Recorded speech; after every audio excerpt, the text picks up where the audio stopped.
नमस्कार साथियों, कैसे हैं आप? उम्मीद करता हूं आप ठीक ठाक होंगे।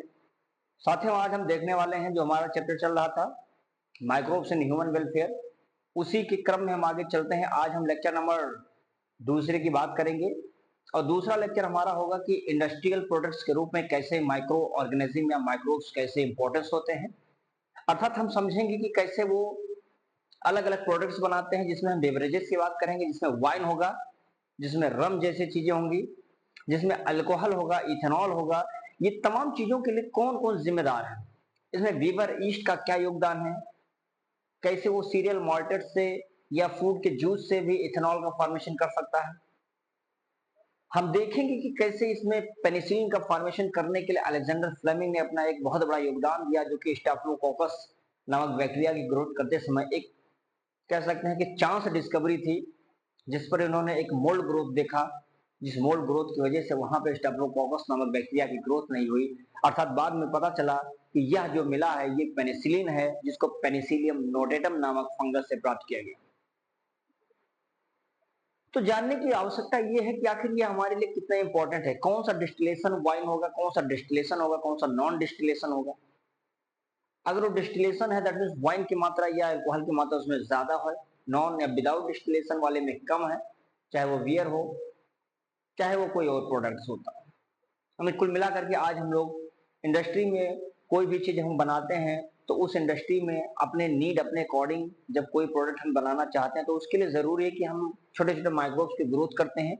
और ग्रोथ करने के लिए हम लोग एक बहुत बड़ा एक बॉक्स बनाते हैं, बहुत बड़ा बॉटल बनाते हैं। बॉटल मतलब आप ये मत समझिएगा छोटा सा बॉटल 1 लीटर का नहीं, 1,000 से लगा के 10,000 लीटर तक का वैल्यूम होता है उसका, जिसको हम लोग क्या बोलते हैं, फर्मेंटर बोलते हैं, है ना। वो फर्मेंटर्स में हम लोग क्या करते हैं, बहुत बड़े बड़े प्रोडक्ट्स होते हैं जिसको हम फॉर्मेशन करने में उसका यूज करते हैं। उन्हीं सब चीजों को हम समझेंगे आज इस चैप्टर्स में, इस टॉपिक्स में। तो आइए लेट नहीं करते हैं साथियों, नोट्स निकाल लीजिए और इंपॉर्टेंट बातें मैं एक्सप्लेन करूंगा, आप लोग समझते चलेंगे, लिखते भी चलेंगे। क्लियर है? आइए देखिए, जैसा कि हेडिंग आप देख पा रहे होंगे कि माइक्रो इंडस्ट्रियल प्रोडक्ट्स, राइट। अभी मैंने जो चीजें बताई सेम वही बातें मैं यहाँ पर एक्सप्लेन करूंगा और बताऊंगा। स्पेशली आप जानते हैं भाई, स्पेशली जो ईस्ट होता है, क्या होता है, स्पेशली ईस्ट, इसे हम यूज करते हैं कहां पर, यूज्ड फॉर बिवरेजेस, है ना। बिवरेजेस में अगर पूछा जाएगा तो बताइएगा यहाँ पे लाइक कौन कौन से हैं, यही में लाइक बनाइए, वाइन, बियर, विस्की, है ना, ये सब, रम, तमाम चीजें हैं। इवन कहीं ना कहीं इसमें आप देखेंगे कुछ अलग अलग चीजें, जैसे ब्रेड को मैक करने के लिए, ब्रेड को बनाना है तो भी कहीं ना कहीं इंडस्ट्री प्रोडक्ट्स में हम लोग इसका यूज करते हैं। ये तमाम चीजें इसके लिए भी कहीं ना कहीं यूज करते हैं। सैक्रो, एक ही स्पीसीज है इसका जो इंपॉर्टेंट है इसके लिए, सैक्रोमाइसिस सेरीविसी, है ना, सैक्रोमाइसिस सेरीविसी, इसको हम लोग क्या करते हैं, यूज करते हैं। ये हमारे लिए इंपॉर्टेंट होता है, ध्यान देना इस बात को, ठीक है ना। आगे देखेंगे इसमें कुछ इंपॉर्टेंट चीजें हमारे लिए, जो वीवर ईस्ट होता है, जो भी मैंने बताया ना, वीवर्स जो ईस्ट होते हैं, इस वीवर ईस्ट से हम लोग क्या बोलते हैं, इसमें हम लोग फर्मेंटिंग, जो यहाँ पर माल्टेड होते हैं, फर्मेंटिंग माल्टेड, अर्थात स्पेशली आप जानेंगे सीरियल्स जो होते हैं, सीरियल्स, है ना। एंड यहाँ से जो फ्रूट जूस होता है, इस फ्रूट जूस से हम लोग क्या बनाते हैं भैया, इथेनॉल। ये तमाम चीजें आपको समझ आएंगी। यानी कहने का मतलब है कि ये सब बनाने के लिए भी हम अलग अलग जो ऑर्गेनिज्म होंगे माइक्रो, उसका यूज करते हैं। लेकिन ये बनाने के लिए हम लोग क्या करते हैं, एक यूज करते हैं किसका, एक यूज करेंगे इसमें मैनी बिवरेजेस, चाहे बहुत सारे बिवरेजेस होंगे, many beverages and antibiotics. Antibiotics क्या होता है, रिक्वायर होता है इनके लिए, रिक्वायर्स होता है, क्या चाहिए भैया, requires growing microbes in a large vessels. उस लार्ज वेसल्स का नाम क्या बाबू, कार्ड कार्ड फर्मेंटर्स। और इसमें ऐसा नहीं, फर्मेंटर्स की वैल्यू भी जान रखिएगा, 1,000 से लगा के लगभग ये 10,000 लीटर तक इसका वैल्यूम होता है। इतना ज्यादा मात्रा में आप इसको ग्रोथ करने का काम कर सकते हैं, राइट। इतनी बातें समझ में आ गई होंगी। तो ये तो अभी एक शुरुआत है कि हाँ कौन कौन चीजें हम लोग इंडस्ट्री लेवल पर क्रिएट करेंगे, ठीक है। अब इसमें जरूरी है कुछ चीजें जानने की, जिसमें हम समझेंगे कि जब हम बात करते हैं वीवर ईस्ट की, क्या बात करते हैं भैया, वीवर ईस्ट की, अर्थात इसको शॉर्ट फॉर्म में अगर मैं बी वाई लिख दूं तो आप समझ जाएंगे ना कि वीवर ईस्ट की बात मैं कर रहा हूँ, ठीक है। अर्थात यहाँ पे जो वीवर ईस्ट होता है इसमें आता है कौन भैया, सैक्रो, मैं एक बार फिर लिखता हूँ क्योंकि इंपॉर्टेंट है, ये नाम याद कर लीजिएगा, स्पीसीज सैक्रोमाइसेस सेरिवेसे, सैक्रोमाइसेस सेरिवेसे, ठीक है ना। इसको यूज किया जाता है किस लिए, फर्मेंट करने के लिए, फर्मेंट माल्टेड, क्या कहते हैं, फर्मेंट माल्टेड, ठीक है ना, सीरियल्स, इसको ध्यान देना।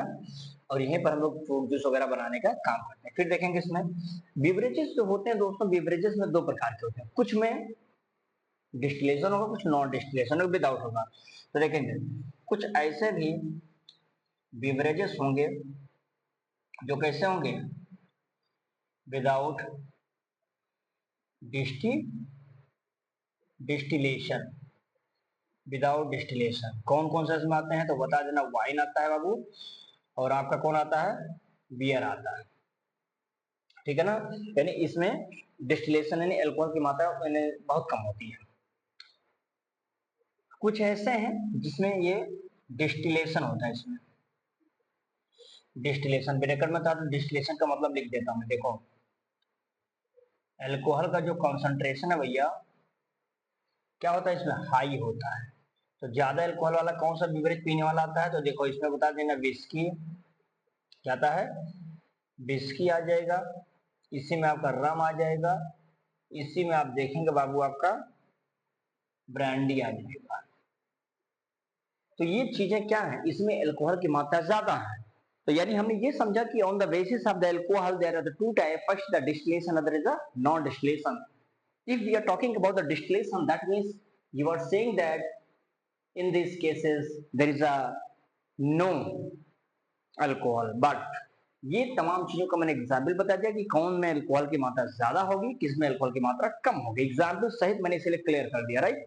तो इसका इसे सॉल्व लीजिए, draft I will tell you again, okay.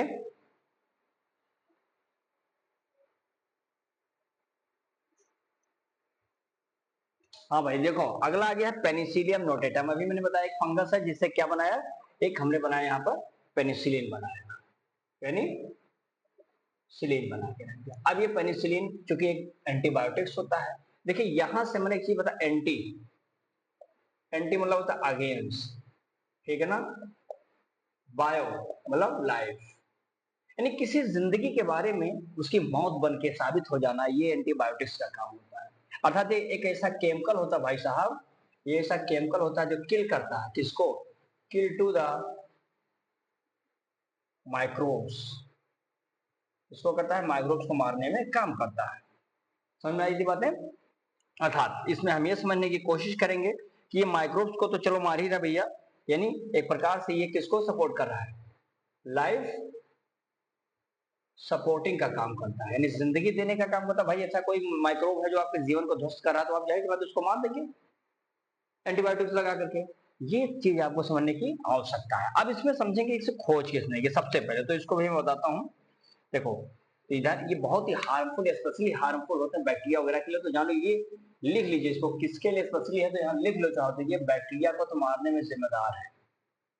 तो बैक्टीरिया के लिए तो जानो ये हार्मफुल है ही है।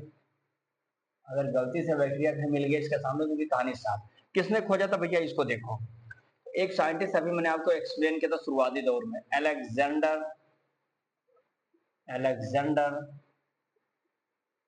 फ्लेमिंग। अलेक्जेंडर फ्लेमिंग एक ऐसे वैज्ञानिक थे जिन्होंने सबसे पहले पेनिसिलिन की खोज की थी, और चूंकि ये पहला फर्स्ट एंटीबायोटिक था, फर्स्ट एंटीबायोटिक्स था, ये बात समझ में आया। ये तो बहुत इंपॉर्टेंट था कि पेनिसिलिन जो भी फर्स्ट एंटीबायोटिक था उसके बारे में सबसे पहले अलेक्जेंडर फ्लेमिंग के। क्योंकि एक चीज और बताता हूँ इसमें दोस्तों, ये एक प्रकार से चांस डिस्कवरी थी। अभी मैंने आपसे पहले स्टार्टिंग में शुरू किया था, अभी बताया था मैंने, क्या थी ये? चांस डिस्कवरी थी। अब सवाल ये आता कि भैया कैसे, how it is chance discovery sir? ये लोग मिल करके क्या कर रहे थे, एक पेटी डिस्क लिया था, देखो जैसे मैं एक ग्रोथ बता ऐसा बताता हूँ, ऐसा बना दिया मैंने। अब इन्होंने इस पर काम किया था, किसको ग्रोथ करवाना था उसको मैं बताऊंगा। देखो इन्होंने इस पर ग्रोथ करवाया, यहाँ देखो इस पर इन्होंने ग्रोथ किसको करवाया, स्टैफिलोकोकस, स्टेफिलोकोकस, ठीक है ना। यानी इस प्रकार से ये जो पूरा का पूरा जोन था, क्लियर जोन था, इस पर इन्होंने ग्रोथ कराना, स्टेफिलोकोकस नामक बैक्टीरिया का ग्रोथ कराया था।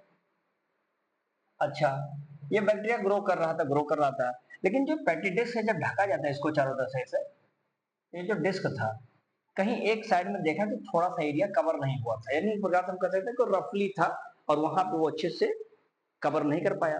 अब वहां पे देखा गया भाई साहब कि क्या दिखा इनको, इनको देखा कि ऐसा तो स्ट्रक्चर दिखाई पड़ेगा इसे, जिस एरिया में ये सब हुआ, ऐसे इस स्टेज ऐसा एरिया में। बस इन्होंने सोचा कि आखिर इस स्थान पे हमारा ये स्टेफिलोकोकस बैक्टीरिया ग्रोथ काहे नहीं कर रहा है। कहा सी बात है, हम तो ग्रोथ करवा रहे हैं बैक्टीरिया को और बैक्टीरिया नहीं ग्रोथ कर रहा है, कुछ तो मामला है, लाओ देखा जाए। बस देखा कि वहां पे ये नहीं ग्रोथ करा, उसके बगल अगल में यहाँ क्या लग गया, मोल्ड लग गया, मोल्ड ग्रोथ हो गया। अब मोल्ड ग्रोथ हो गया क्योंकि ये फंगस ही था, मोल्ड ग्रोथ हो गया। इसी मोल्ड को बताया गया कि this is the Penicillium notatum. क्या है ये पेनिसिलियम नोटेटम? और इसी से पता चला कि बैक्टीरिया अगर ग्रोथ नहीं किया है तो यानी ये जो पेनिसिलियम नोटेटम है, अर्थात ये जो हमारा मोल्ड है, ये अपने अंदर से कोई केमिकल रिलीज कर रहा है, कोई टॉक्सिक रिलीज कर रहा है, जिसकी वजह से वहां के बैक्टीरिया फाइनली क्या हो जा रहे हैं, मर जा रहे हैं। बाद में पता चल गया कि यानी कि यह एक ऐसा एंटीबायोटिक्स है जिसकी वजह से बैक्टीरिया क्या हो जाता है, मर जाता है। बस इन्होंने बताया कि साहब हमने ही हूं, मैं ही हूं जिसने पहले एंटीबायोटिक की खोज कर दिया, अर्थात उसी का नाम है पेनिसिलिन, जो कि पेनिसिलियम नोटेटम से प्राप्त हुआ। क्योंकि इसका बहुत ही मतलब हाइयर पोटेंशियल डेवलपमेंट जो हुआ था इसका, वो अलग साइंटिस्टों ने किया था, जिनको नोबेल प्राइज भी दिया गया, उसको भी मैं बताता हूँ, देखो यहीं पे। तो ये बात मैं क्या समझ पाऊं कि आपको पता चल गया चांद डिस्कवरी था, इन्होंने ग्रोथ किस पे किया था, स्टेफिलोकोकस, ये समझ में आ गया मेरे हिसाब से। तो ये स्टेफिलोकोकस बैक्टीरिया पे इन्होंने ग्रोथ किया था, और क्या हुआ, इसी पे थोड़ी सी डिस्कवरी, इन्होंने देखा कि इसी पे क्या ग्रोथ कर गया, इसी पे मोल्ड ग्रोथ हो गया था, जिस पर देखा गया कि वहां पर बैक्टीरिया क्या हुआ था, ग्रोथ नहीं हुआ था। यानी पता चला कि यहाँ से एक केमिकल रिलीज हुआ है, जिस केमिकल की वजह से ये नहीं ग्रोथ कर पाता है बैक्टीरिया। बाद में पता चल गया कि वो जो है पेनिसिलिन है, और उसी पेनिसिलिन को बताया गया कि पेनिसिलिन नोटेटम से प्राप्त किया जाता है। क्लियर है यहाँ तक बात? चूंकि अगर मैं बात करता हूँ यहाँ पे कि फुल पोटेंशियल की बात करता हूँ, full potential of penicillin, full potential of penicillin, ठीक है ना। इसको किसने स्टेबलाइज किया था बाबू? इसको सबसे पहले स्टेबिलाइज्ड, स्टेबलाइज्ड अगर किसी ने किया है तो बताना इसको कि सबसे पहले स्टेबलाइज किसने किया था, बाई एक थे दोस्त थे इनके, जिसका नाम था Chain and Florey, Chain and Florey. इन लोगों ने, क्योंकि इससे देखिए ये चैन एंड फ्लोरी को चूंकि नोबेल प्राइज भी दिया गया, ध्यान देना इसको क्या मिला है, नोबेल प्राइज। कब मिला था बाबू? इन 1945। अब आपको पता होगा कि सेकेंड वर्ल्ड वार उसी समय चल रहा था, ध्यान देना। तो सेकेंड वर्ल्ड वार की कहानी भी शुरू है, सेकेंड वर्ल्ड वार। और इसी सेकेंड वर्ल्ड वार के केसेस में जो अमेरिकन सोल्जर्स थे, इनके जो बाउंड होते थे, जो घाव होते थे, उसको भरने के लिए, उस तकलीफ को, उस जख्म को, उस सहने के लिए इन लोगों ने वहां पर इसका यूज किया था। देखिए बनाया गया, चांस डिस्कवरी यूज किया गया सबसे पहली मर्तबा। अमेरिकन के जो सोल्जर्स थे, यानी जो विश्व युद्ध में घायल होते थे, उनके इलाज करने के लिए हम लोग इसका यूज करते थे। क्या मैं इस मामले को समझ पाऊं कि आपको क्लियर हो रहा है? कहीं कोई दिक्कत होनी नहीं चाहिए, ये बात ध्यान रखना इस बात को। हाँ, चलिए अब फ्लेमिंग साहब तो हो गए बड़े खुश, क्योंकि उनका कहानी हो गया बिल्कुल सुंदर सुंदर। अब देखिए एक चीज यहाँ पे जो बताएगा कि जैसे जो एंटीबायोटिक्स होते हैं बेटा, ये क्या कहते हैं, इंप्रूव करते हैं। जो एंटीबायोटिक्स होते हैं, एंटीबायोटिक्स क्या होते हैं, ग्रेटली इम्प्रूव्ड, ग्रेटली इम्प्रूव्ड किसकी, our capacity, our capacity to treat deadly, deadly disease, बहुत खतरनाक खतरनाक डिजीज से लड़ने की क्षमता ही हमको देता है। कौन कौन से ऐसे रोग हैं जिसमें हम लोग एंटीबायोटिक का यूज करते हैं भैया जी, तो वो तो जानना बहुत जरूरी है। जैसे अभी मैंने कहा प्लेग, प्लेग बहुत ही फेमस है, तो वहां पर हम लोग इसका यूज कर रहे हैं भैया, प्लेग के लिए है। आप देखेंगे इसी में आपको कफ मिलेगा, कफ, ओपिंग कफ कह लीजिए इसको, क्या बोलते हैं इसको, ओपिंग कफ, जिसको हम बोलते हैं इंग्लिश हिंदी में काली खांसी। क्या समझ में आई थी बात, काली खांसी वाली बात। तो काली खांसी के लिए यूज हम लोग इसका करते हैं। डिप्थीरिया, डिप्थीरिया बड़ा ही खतरनाक है भाई साहब, गाल घोटू कहते हैं इसको, गाल घोटू। लेप्रोसी, लेप्रोसी अगर किसी को कोष्ठ रोग है, कोई कोढ़ी हो गया है, तो कोष्ठ रोगों में लेप्रोसी के रूप में भी हम लोग एंटीबायोटिक्स का यूज कर सकते हैं, ठीक है ना। इसको कुष्ठ रोग कहा जाता है, चाहो तो लिख लो यहाँ पर कुष्ठ रोग। अब ये बताने की जरूरत नहीं, कुष्ठ रोग आप जान जाएंगे, ठीक है ना। चलिए अब इतना जल्दी से इसमें सॉल्व लीजिए, फिर मैं आगे इसके आगे फिर बताने की कोशिश करता हूँ कि कौन कौन सी चीजें और कहाँ कहाँ से कौन कौन से हम कह सकते हैं कि एसिड प्राप्त किया जाता है। उस एसिड के जो मेन कह सकते हैं माइक्रो ऑर्गेनिज्म, कौन फंगस से मिलता है, कौन बैक्टीरिया से मिलता है, उसको भी बता देता हूँ, ठीक है ना। कौन से एंजाइम मिलते हैं वो भी बताता हूँ। चलिए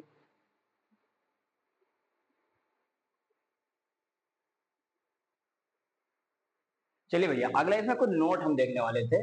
नोट में बेटा इसमें आपको जानना है एक नोट पहला कि स्ट्रेप्टोमाइसिन जो होता है ये कहाँ से बनाया जाता है। स्ट्रेप्टोमाइसिन आप जानते हैं, इसको यूज किया जाता है आजकल, मेड होता है, कहाँ से बनता है ये स्ट्रेप्टोमाइसिन नामक एंटीबायोटिक, स्ट्रेप्टोमाइसिस ग्रीस से, ग्रेसिस। फिर देखेंगे नियोमाइसिन कहाँ से मिलता है, तो made by the streptomyces fradiae. अब फ्रेडी से बनाया जाता है, यानी हम कह सकते हैं ये दोनों एंटीबायोटिक्स जो होते हैं अलग अलग यहाँ से मिलकर के इसको बनाया जाता है, राइट। अब इसमें समझने की कोशिश ये है कि कौन से हम एसिड मिलाते हैं। जैसे कुछ मैं एसिड का नाम ले लूंगा जिसको आप समझेंगे भी। साइट्रिक एसिड का नाम सुना है आपने, साइट्रिक एसिड बहुत पुराना है, CH3 सिल्वोलोज वाला, नहीं नहीं सॉरी वो एसिटिक एसिड है, एसिटिक, चलो एसिटिक एसिड आ गया तो उसको भी बता देता हूँ, एसिटिक एसिड। फिर इसमें आप बता सकते हैं क्या, ब्यूटायरिक एसिड, ठीक है ना। फिर इसमें मैं बता देता हूँ आपको लैक्टिक एसिड। देखो एस्परजिलस से साइट्रिक एसिड कहाँ से मिलता है, तो बता देंगे एस्परजिलस से। इसको बहुत ध्यान से समझिएगा, क्या नाम है भैया, एस्परजिलस नाइगर, एस्परजिलस नाइगर, चूंकि ये फंगस है यानी फंजाई है, ध्यान देना, यहाँ पे मिल गया ये। फिर देखेंगे इसको कहाँ से मिलेगा, हमारा जो ये होगा acetic acid, Acetobacter aceti, एसिटो Acetobacter aceti, ठीक है ना। ये एक बैक्टीरिया है, बैक्टीरिया से मिल गया। फिर देखेंगे ब्यूटारिक एसिड, आप जानते हैं क्लॉस्ट्रोडियम, क्या नाम है इसका, क्लॉस्ट्रीडियम, क्लॉस्ट्रीडियम ब्यूटाइलिकम, ब्यूटाइलिकम, क्या नाम है, फंगस है कि क्या है ये, बैक्टीरियल, नाम ही से पता चल जाता है कि बैक्टीरियल है। फिर आता है लैक्टिक एसिड, जानते हैं लैक्टिक एसिड मिल्क में पाया जाता है, क्लियर होगा ये लैक्टिक एसिड होगा। चलिए इसमें देखेंगे तो ये बता देंगे लैक्टिक एसिड से, कहाँ से बनता है ये लैक्टिक एसिड, बता देंगे बाबू कहाँ से ये, बैक्टीरिया। आपने सुना होगा ना लैक्टिक एसिड मतलब उसमें मिल्क में आपको पढ़ाया था मैंने, लैक्टोज शुगर, सॉरी उससे में लैक्टोबैसिलस था, जो बैक्टीरिया था जो कन्वर्ट करता था लैक्टोज शुगर को लैक्टिक एसिड में, क्लियर है, जिससे कर्ड बनता था कोगुलेट होने के बाद। तो ये तमाम चीजें हैं, यानी हम इसमें समझाने की कोशिश कर रहे थे कि ये जो चार एसिड है, चार अलग अलग ऑर्गेनिज्म से बनते हैं, जो कि फंजाई है, बैक्टीरिया है, फिर बैक्टीरिया, राइट। ये बात ध्यान रखना। एक नोट ये हो गया आपका नोट नंबर 2, ये नोट नंबर 2।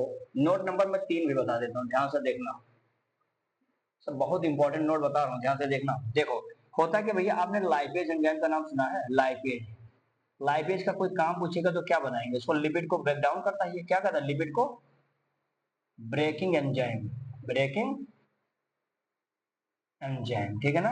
जिसका यूज कहाँ पे करते हैं, यूज कर सकते हैं, यहाँ पे लिख लो, used in detergent, use in detergent, साथ ही साथ बता देंगे किसमें, यूज इन डिटर्जेंट्स, यानी कि रिमूव रिमूव्स ऑयल स्टेन। अभी तो पता होगा कपड़े पे ऑयली ऑयली जो होता है उसको रिमूव करने के लिए डिटर्जेंट में इसका यूज किया जाता है, लाइपेज एंजाइम का, जो कि लिपिड को ब्रेक डाउन करने में यूज किया जाता है। ठीक है ना, पहला हो गया। फिर देखेंगे इसी में दूसरा, अगर मैं यहाँ बताऊं, यहाँ पर pectinase, pectinase and protease, pectinase and protein, आपको पता होगा कि ब्रेक डाउन किया जाता है किसको, ये ब्रेक डाउन करता है, ब्रेक डाउन ऑफ किसको करें, पैक्टिन को, पैक्टिन को प्लस प्रोटीन को करते, ये तो करता है। यूज कहाँ किया जाता है, used in clear bottle of किसका, जूस को, यानी जूस का जो बॉटल होता है उसको क्लियर करने के लिए हम लोग यूज करते हैं, इसका किया जाता है। क्लियर है बात यहाँ तक। तो ये हो गया नोट नंबर एक। नोट नंबर तीसरा अगर मैं बताऊं, यहाँ पर देखो, जो आपने पढ़ा था अभी स्ट्रेप्टोकोकस, स्ट्रेप्टोकोकस, ये कैसे क्या बनाता है, मैक्स क्या बनाता है, ये स्ट्रेप्टोकाइनेज, ये भी एक एंजाइम है, ध्यान देना, स्ट्रेप्टोकाइनेज, जो कहाँ पर यूज किया जाता है, तो बता देना यहाँ पे, क्लॉट बस्टर, क्लॉट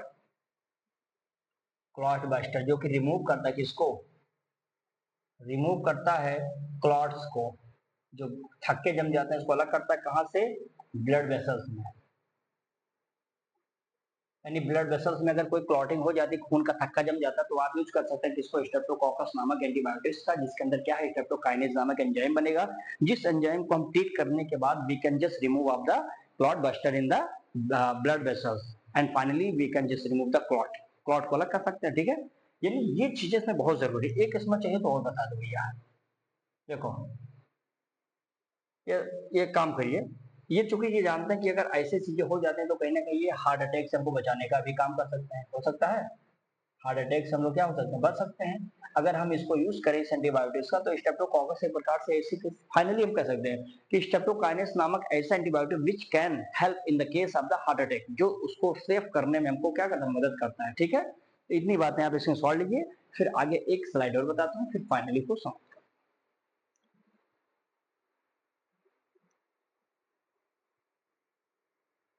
चलिए भैया, अगला नोट आ जाएगा आपका ट्राइकोडर्मा पॉलीस्पोरम, बहुत इंपॉर्टेंट है भाई, ये फंजाई है, बायो, देखिए इसको हम यूज कर सकते हैं अलग अलग जगहों पे, जैसे कि बायो एक्टिव मॉलिक्यूल, क्या बोलते हैं इसको, बायो एक्टिव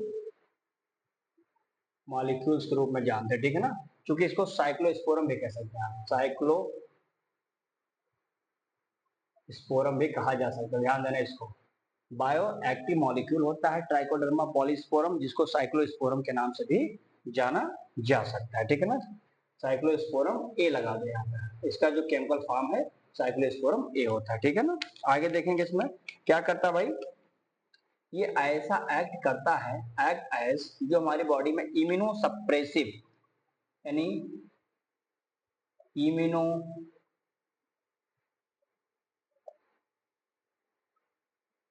इम्यूनो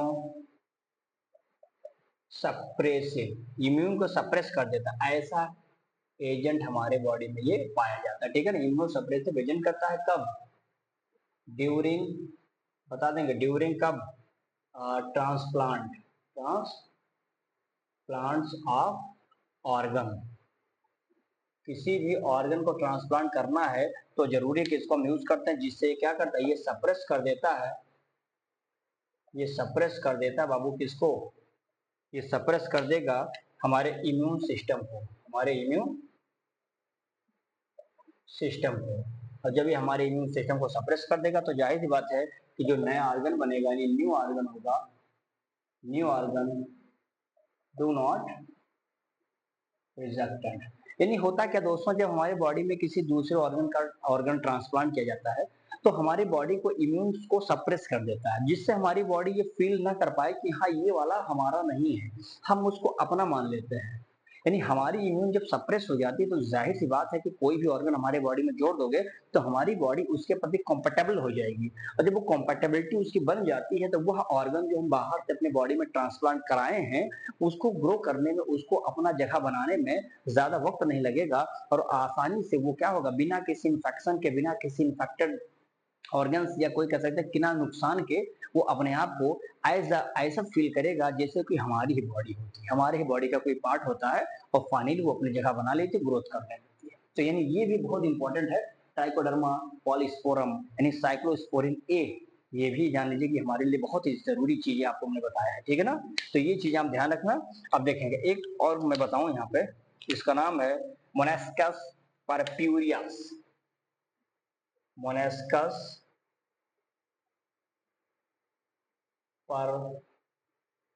परप्यूरियस, है ना। ये भी ईस्ट है, ध्यान देना, ईस्ट। आपने देखा होगा ज्यादातर ईस्ट, बैक्टीरिया, फंगस, यही सब ज्यादा इंपॉर्टेंट है ना। तो ये देखो इसमें क्या काम करता भाई, तो ये क्या करता, एक ऐसा स्टेन बनाता है, make the stain, make stains, क्या बनाता है ये, मेक द स्टेन, जो क्या करता है, विच इज यूज, जिसको यूज करते हैं, which is use as blood cholesterol level को क्या करना, लेवल को कम करने में, ठीक है ना।